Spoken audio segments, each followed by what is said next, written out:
So as we know, it's the holiday season and it's 2019, so everyone has tech devices on their list. Even my 6-year-old niece has asked Santa for a tablet.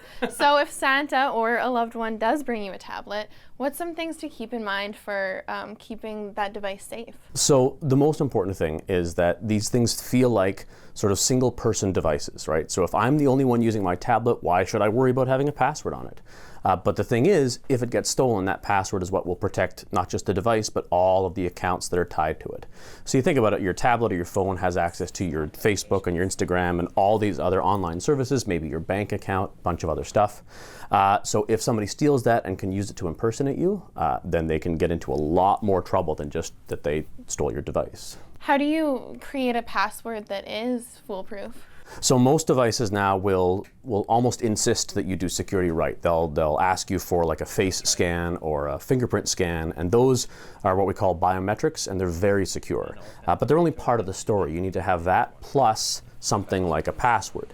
We call this two-factor authentication. You use two of three things. You need to have something you are, which is like a biometric, something you know, which is like a password, and something you have, which is the device itself. So as we're online shopping, sometimes it is difficult to remember passwords or remember, your credit card number and it's out of reach. Do you have any concerns with people keeping that number on their device so that they can just easily, shop?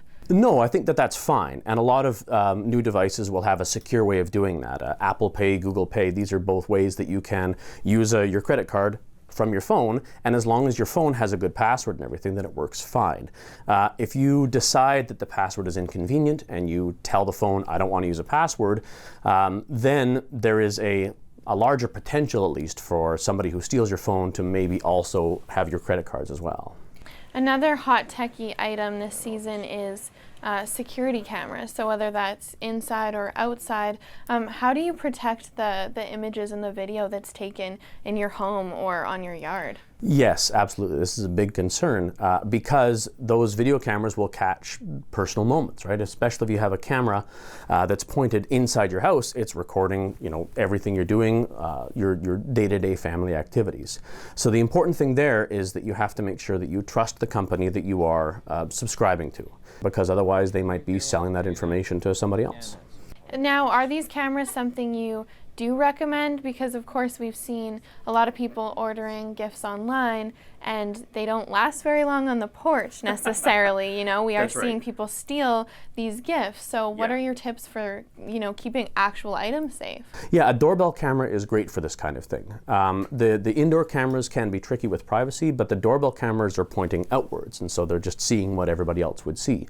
It's nice to have a doorbell camera with a great big sign on it that says, I have a doorbell camera, don't steal my stuff.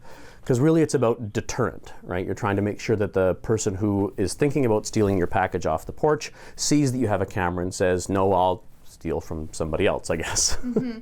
And of course, Boxing Day is coming up. Are there any items that you think people should be looking for in terms of security, keeping themselves safe, that might be on sale that day? Sure, yeah. One of the neat things that is becoming new these days is tracking fobs, the tile fob or other things like that. It's a little tiny card about, yay big, that you can put onto your keys or put onto your VR headset or whatever, and then you can track the location of that thing just like you could with something like Find My Phone or the other services that allow you to track devices. So if those things go on sale, it's a great way to sort of secure and protect some of the devices that you may have got for Christmas.